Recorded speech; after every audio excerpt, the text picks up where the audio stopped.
All right, so this just in this morning. I don't know if you saw this on Twitter or not, but the Clippers are finna start operating as if Paul George is gonna miss the rest of the season.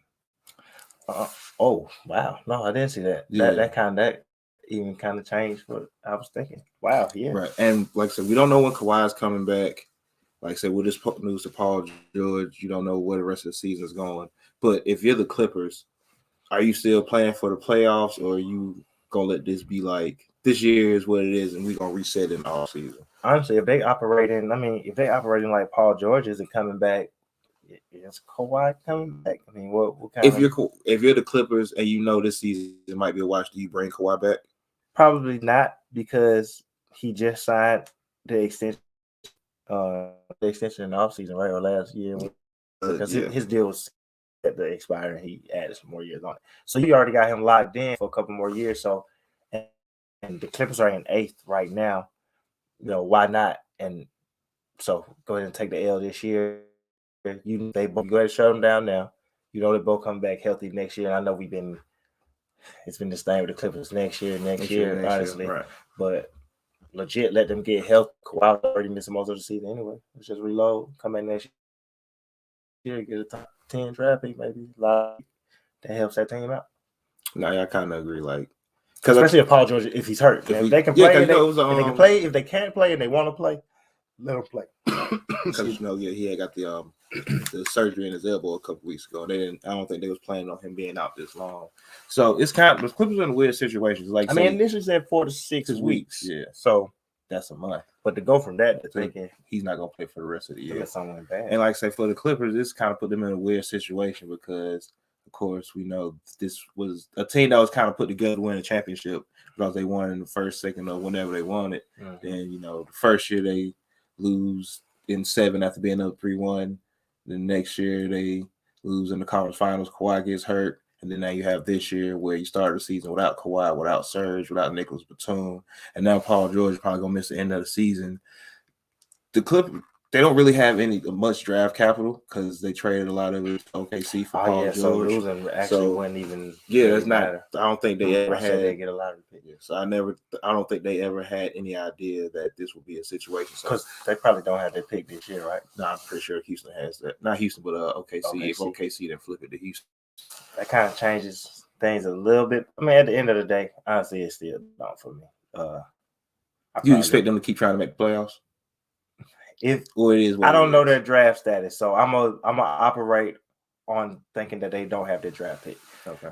If I don't have my draft pick, I'll go ahead and try to make the playoffs. Why not? I mean, no, that's fair. That's fair. Just keep it competitive, and I think Tyronn Lue will prefer that. Anyway, for sure. And with that being said, I'm John Levy, Fresh X, and this is the afternoon session.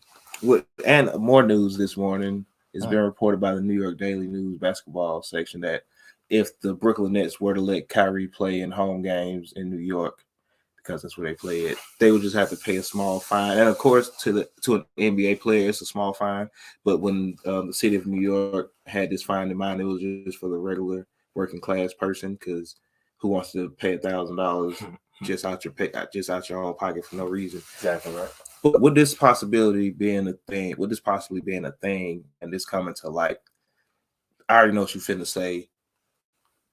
But how soon do you think this would go into effect? If Brooklyn is thinking like, I'm gonna go ahead and do it. I know I've seen people on Twitter say they might do it in the playoffs for bad PR reasons, but I don't think the Brooklyn Nets care about PR. I know Kyrie don't. So when would you think about like, okay, we finna get ready to play home games?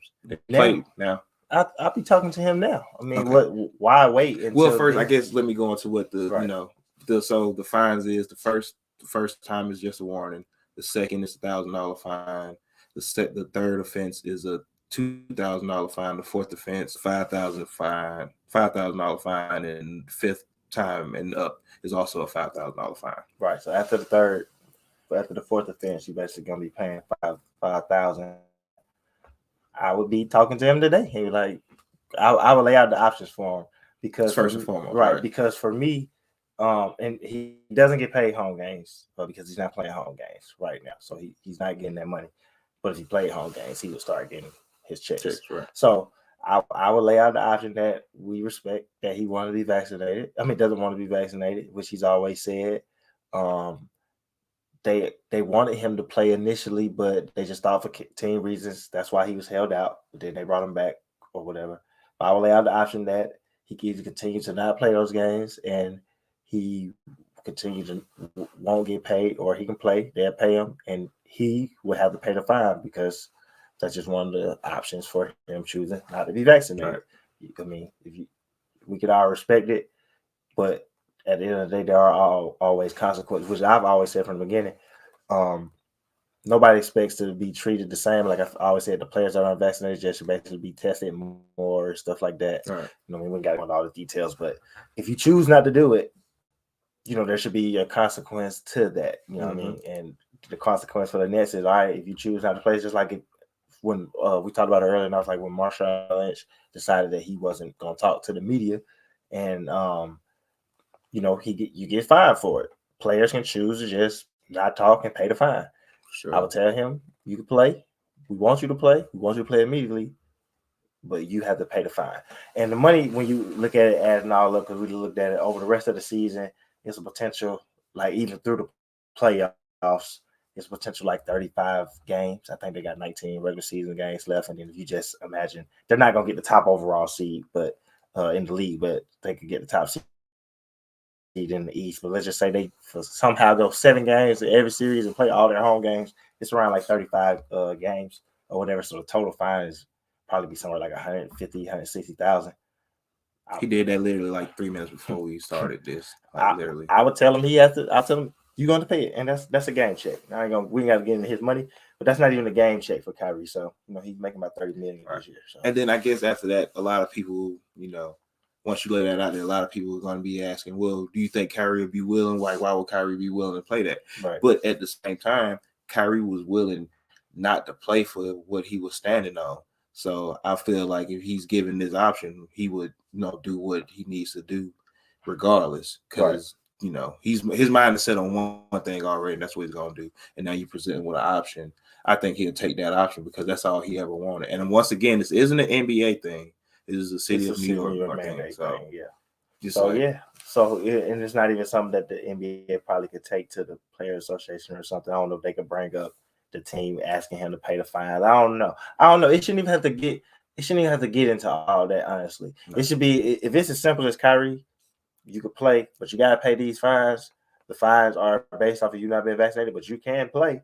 You just got to pay the fine. The fine for the rest of the season can equal up to this amount. I think he should. I can't tell him what he should do. No, yeah. I personally would do it. I think it'd be worth it. But I would lay that option out there for him. And then if he chooses to still not do it, then I don't know what you can say from there. Honestly, that is when that situation pops up. That's probably maybe not this season, but all the noise about we ain't got to go no further than this, but the noise about potentially moving him or moving on from him. That's probably the only time I seriously think about it. Because it is an action to all of our consequences. Whatever you choose to do, you got to deal with what comes with that. Sure. If you're prepared to sit out, why wouldn't you be prepared to pay a fine? So but that's just how I think about that. But I think he would do it, honestly. Why not? No, yeah, I also think he would. But also, another note with Kyrie, of course, the Portland Trail Blazers beat the Brooklyn Nets in a kind of close game the other night. And it's not just about the whole game, but it was about a play that was made at the end that's kind of, I think it was a small discussion. It wasn't a very large one, but of course, Nasir Little died for a ball that he really didn't have to die for. Kind of undercut Kyrie. We all, as basketball players, know nobody wants to be undercut. Nobody wants to get pushed in the back unnecessarily. And of course, that's what Kyrie called unnecessary play. And I think that was the right word for it. I don't think it was a dirty play. Kyrie didn't think it was a dirty play. Yeah, right. And I guess the question is, when is hustling unnecessary? I know when is it unnecessary hustle and when is it the right time to hustle for something like that? We all like players that hustle. All coaches want it. Even players respect it throughout the game. But it's just as simple as we've all played against somebody that I hate to say plays too hard, but it's always somebody that plays too hard or plays out of control. It's a difference between hustle and a little bit out of control. Right. And the play was unnecessary for a couple of reasons. Some that I didn't even realize until you brought to my attention. But it was unnecessary because, for one, he didn't have a direct line to the ball. Honestly, Yeah. Kyrie is in front of him. He was already in front of him. I don't think you should just be able. I really hate when there's a tie up and players hug players, or if you're on the ground for the ball and two players already tied up and then somebody else dives on top of you. I don't think those are basketball plays. I don't think it's really a basketball play what he did. Right. So that's what made it unnecessary. And then I didn't realize until you told me that if Kyrie touched the ball, it was going to be backcourt. You diving for the ball wouldn't have allowed you. Like he wasn't going to dive, pick it up, and go get a dunk. Honestly, if it was diving, he would have went out of bounds. Right. They would have got the ball back, and if they said it was possession of his, they probably would have got more time on the clock. But it would have been backcourt if he touched the ball, and also it was 3 seconds on the clock for the Nets. So it's like it's really unnecessary. It's really kind of even unnecessary for you because you put your body kind of in harm for a play that y'all had already won the possession. No, yeah, for sure. So that's that's one of the things. Of course, like I said, so there's going to be the people who do go that extra mile of hustle. That's going to be like, no, it's not. To play into the whistle, you hit a whistle blow. And you're like, nah, you ain't got to always play into the whistle blow, especially when there's no advantage to it for either player. Like there was no strategic advantage for Nasir Little to dive that far for the ball. Yeah, everybody wants you to play hard, but it's also a matter of playing smart too. And y'all both literally, you can't work off of ifs because you can always get hurt. There's always potential, literally putting y'all in a potential to literally get hurt off that play. Both players at that. Yeah, sure. But yeah, he didn't have a line on the ball. I don't think he should have did that at all. The Memphis Grizzlies beat the Golden State Warriors 116-108 last night, and that gives Memphis 10 wins in a row. Mm-hmm. Ja, of course, has been kind of the spearhead of these 10 wins, but his teammates have been right along there with him. Desmond Baines been playing great. Kyle Anderson, Steven Adams, Jaren Jackson, who I still want a little bit more from, but he's been playing great as well. Yeah. Tyus Jones been great backup off the bench.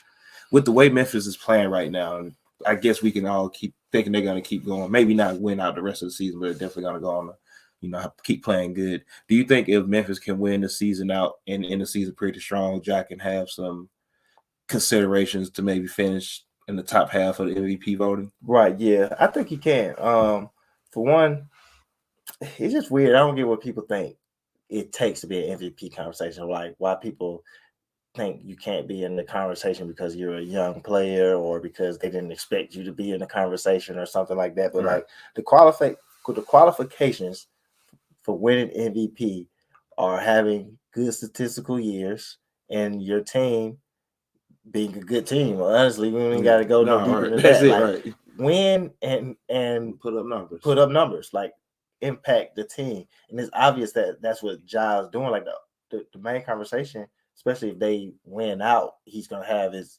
he first team All NBA or second team All NBA? Because I mean Memphis right now they're in what, fourth place? Yeah. They're right there trying to catch up Utah in third. Right. So they actually because they have one more loss, but they have one more win in Utah. So they're in if they finish top 3. Ja's gonna be an all-star, and then obviously the factor of people not predicting him to be an MVP or Memphis being as good also plays in part of the narrative of who should win it. But I don't get why he couldn't be in MVP conversation. Just like if people bring it up, and even this kind of the similar situation for DeMar, people just think, he should just be up for most improved player. If I'm averaging 25, 26 points, 6, 7, 8 assists, my team is winning. It's top 2 in every fourth quarter number. That's MVP conversation. No, so for sure. I didn't think he could play his way into the conversation. I mean, I think he, especially now, since people don't even focus in the last couple of years, people don't even just focus as much on who's actually winning it, but it matters to be top 5 for whatever. Right now. I don't personally care, but it matters to be top 5. I don't see why he couldn't finish with a top 5 vote. I mean, Julius Randle finished top 5 last year, and he deserved it because of the year he had. So, Memphis keeps winning. Ja definitely could. Do you think he has a chance to win it? Like realistically? No, because I think if they were first, that gives him a better chance because people are going to relate it to Derrick Rose and why it was so hard for him to win it. But the Bulls, in which the Bulls right now are in first place for the first time since that Derrick Rose season, but the Bulls finished first. He averaged 25 and 8, basically 25 and 9. So it was a points plus. They won 60 games. Exactly. So there is another level, which is why I get why some people don't think he can win it. that's fair. But to be in the conversation, finish top 5 in like if Ja finished top 5 in votes, I don't think this is blasphemous. Ja has just as good a chance at it as everyone who's voting for Jokic right now. And I'm confident of saying that. No, yeah, that's fair. That's definitely fair. I think Ja is putting himself in position to definitely get some MVP votes, if not try to win one. And I think it's a good look to have a player like this so young in his career up in there, because it just shows that the game eventually the faces of the game are going to change. Exactly. Like, every other day on your Twitters, don't wait till they leave to give them their flowers and cherish them while they're playing. Now we see this all the time, especially with LeBron, Steph Curry. You're gonna miss them when they're gone, and you do miss players. But the league doesn't stop, and I think showcasing a player like Ja, who's not only excited, like young players like him, not players, but young fans like him, older fans like him. Like, he's touching both demographic, which is what the NBA want.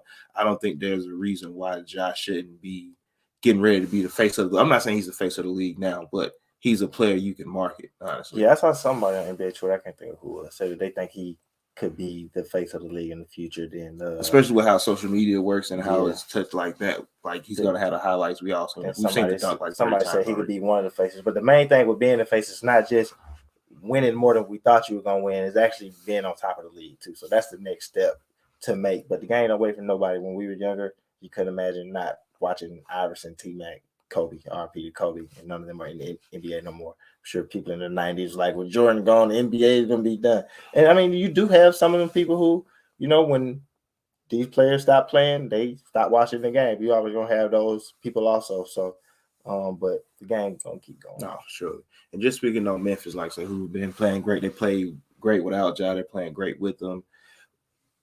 What is it that you think Memphis is missing to kind of take that next step? Because at this point, it seems like they're getting a lot of their young prospects who they thought would contribute to the team back. The only person who's really missing right now, I think, is Dylan Brooks. Like Desmond Bane's been playing great. Like, I want Jaren Jackson to take some of his perimeter skills into the post so he can live up to some of those early KG comparisons which you got. I ain't forget those. But what is it that you think Memphis need to be looking to add to help this team try to not only get out the first round, but maybe even get to the conference finals or to the finals? For me, it's not even just about what you add, because you could say that they have it there, especially because I always thought that they needed that wing scorer. But if Bane, since he's been starting, I know his season average is around 17, something like that. But since he's been starting, he's at 22, 23 points per game. Mm-hmm. So if he legitimately turns into that, you're not winning a championship with one All-Star. Like, it just doesn't. It rarely happens. Even in the history, even like it was Jordan and Pippen, it was Magic and Kareem. Magic and Kareem. I mean, he had other All-Stars or whatever, but you're typically gonna have a second All-Star unless the only other situation you see is like when it was Dirk and it's an All-Star, but then he's around former All-Stars. Plus Tyson Chandler became an All-Star after that, so the mix of the team is just kind of different. But you always need another player. He was a replacement. He was a replacement All-Star that year. He definitely was. So, there was still technically two All-Stars on the team. So you can have a superstar, but you still need that other player that you really lean on. So right now, Desmond Bane is showing that could be him. The next step is him, and to your point, you still can get a little bit more out of Jaren Jackson. That's what does it, and then you don't really have to look outside of your team. You could literally have it on your team if everyone plays up to what that potential is. The next step for the Warriors, when they went on their run, Steph was already an All-Star, but when Clay became a solidified All-Star, that put them on another level. Then, of course, once they started winning, Draymond gets some, gets in the All-Star game and things like that too. Not even counting them adding KD, they were going to be good. Clearly, they were already good without that. So they literally could have it. I think it's just a matter of the team still developing. I think it's right there. The bench is solid. They have a good backup in Tyus Jones. I think he's one of the best backups in the NBA. I respect him as a backup. I'm a big fan of Slow-Mo. I probably like him more than the average person likes Kyle Anderson. I like his game. Then we were saying class. I can remember him back then too. So I like Slow-Mo. I like the coach. I like the culture that they build. That they're building there, Taylor Jenkins.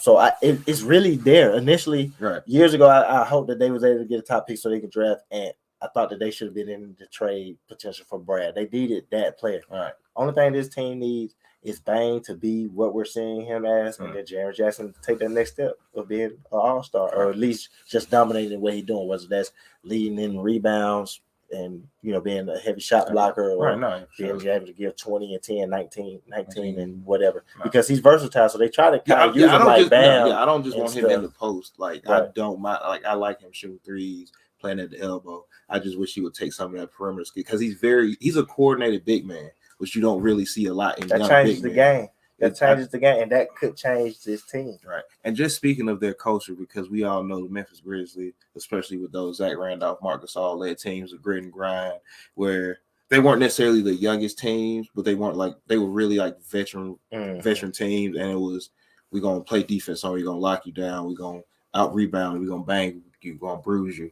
You still see some of that grit and grind with Memphis, but I think because you have so many young players now, I don't think Memphis has ever been this athletic outside of Rudy Gay. Right, because even on their bench, you got Brandon Clark coming in, who's shooting an extremely high percent. I can't think of it right now, but he's shooting. I think if he stays on the pace, he's definitely going to set some franchise records. But he's going to be Zaire Williams, who they just got back. Yeah, Zaire Williams is a solid young player for them. I always forget that DeAnthony Melton is a solid player. So they already have solid role players. They really have it there.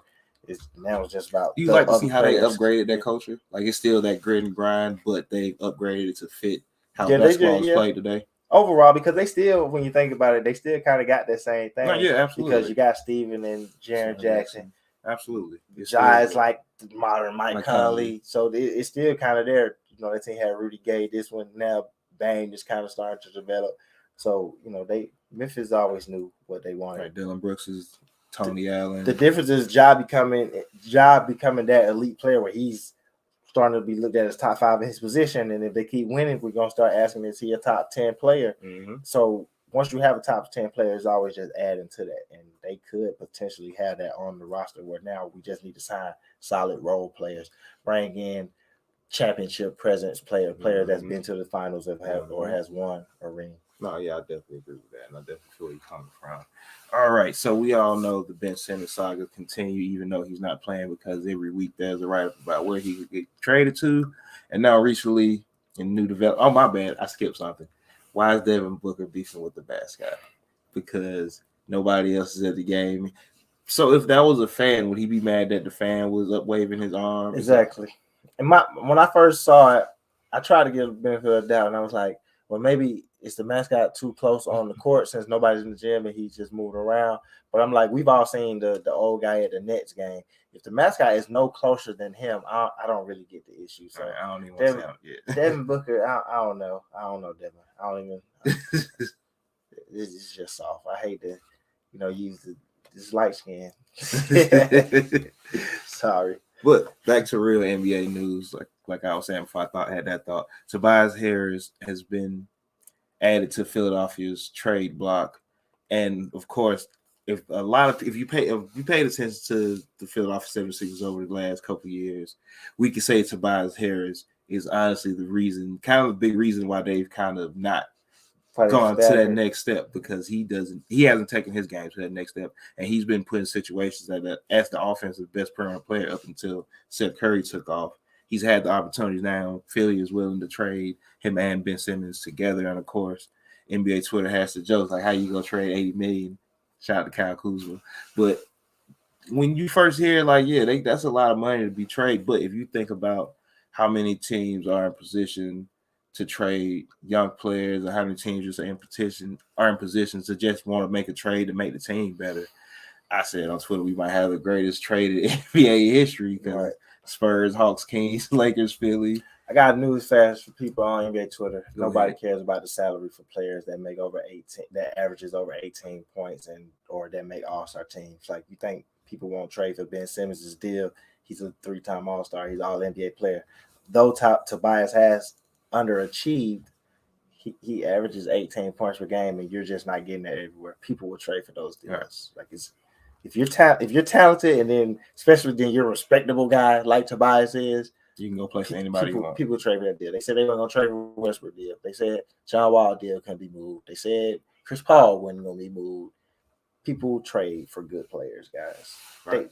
They traded Timothy Mozgov for a bad deal. And they can, you could trade. And the Lakers get off Luol Deng bad contract? No, they still paying him. They still paying him. But that's different. No, seriously though, if you think about it, with hearing this news, and I don't know if you've seen what Joel Embiid said about how he's trying to build that confidence in Tyrese Maxey and Matisse Thybulle. Yeah. Do you think Philly, not necessarily on a rebuild, but on a reload type situation right now, because maybe you can pull off this great trade that's involving multiple teams where you get off Tobias and Ben, and not only get some cap space, but get some good players who's ready to help you win this year? Yeah, they're definitely not in a rebuild situation. It's just a reload. They're trying to trade their good players for other good players because you still have an all-star, all NBA player, finished top 3 in MVP last year, who we know had injury issues, and you don't want to waste years of his career. Right. So trading Tobias, who's playing well and he's respectable, but you still know that you can possibly upgrade that.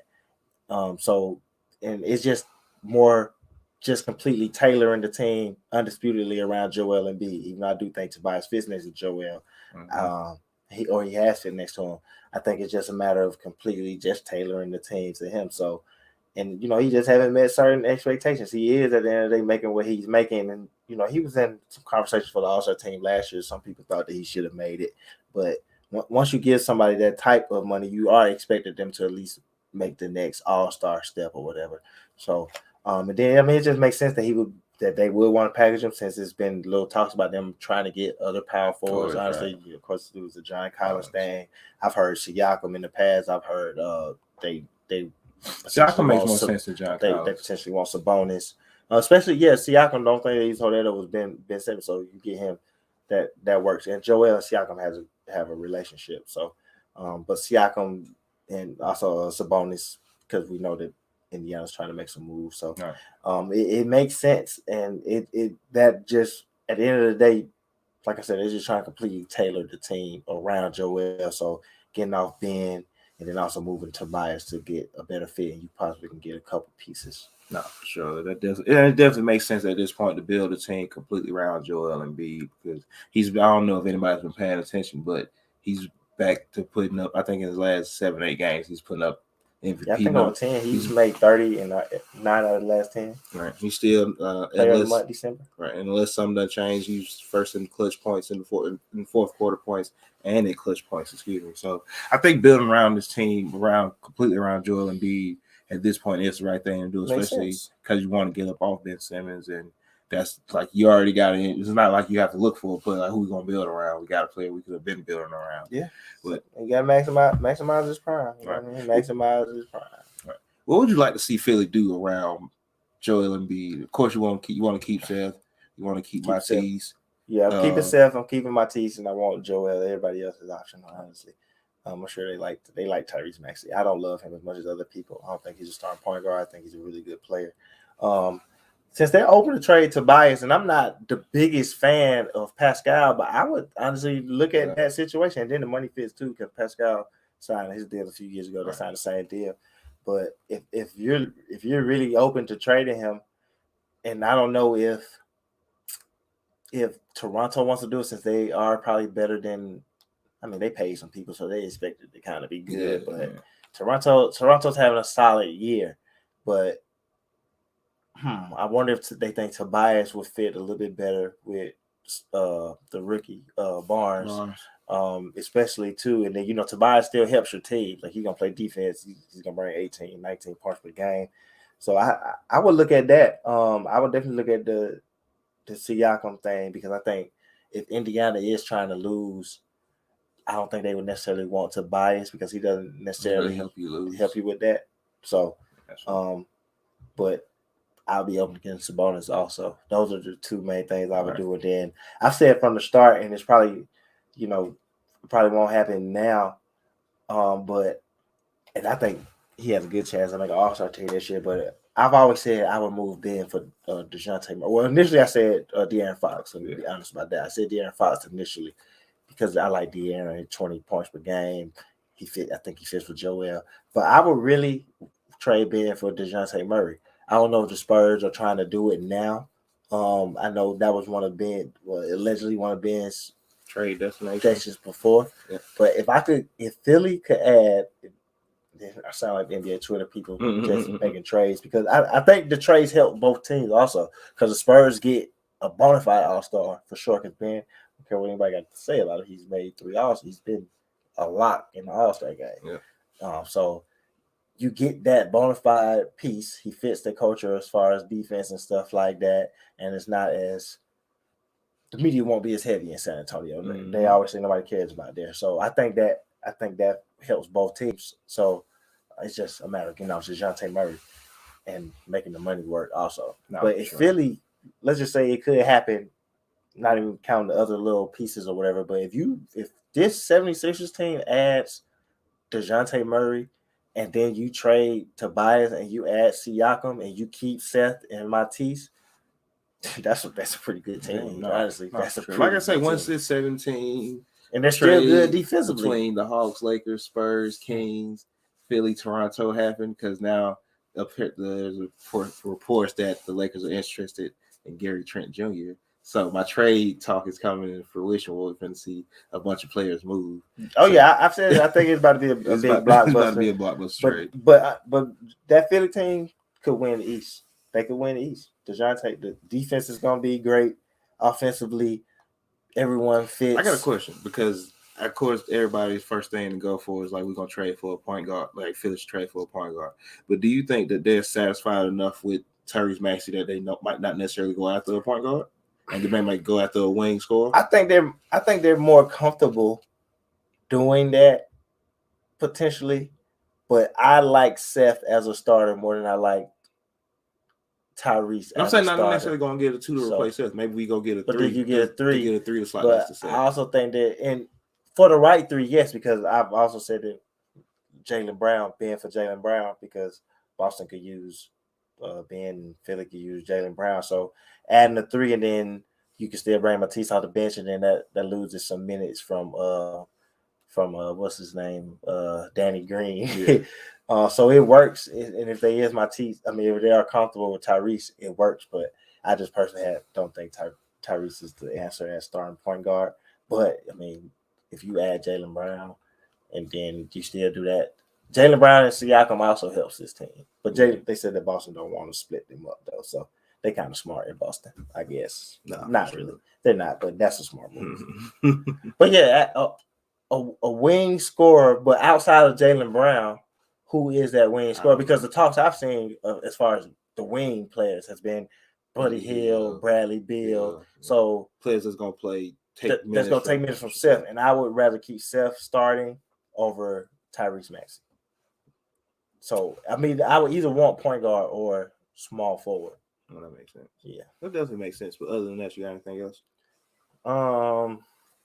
No, that's all I got for today. Just as my bad. I forgot the Detroit Pistons in that trade as well with Jeremy Grant. Yeah, because people like Jeremy Grant. I mean, and even with some iteration of getting a point guard, if Tobias is moved, as far as because most people think Jeremy going to the Lakers, but if they're off Tobias and Ben, since we were talking about Philly, Jeremy Grant is also a player I think that could fit there too. Right. So I think we getting right there. So any credits, go ahead. Other than that, just as always, appreciate the viewers.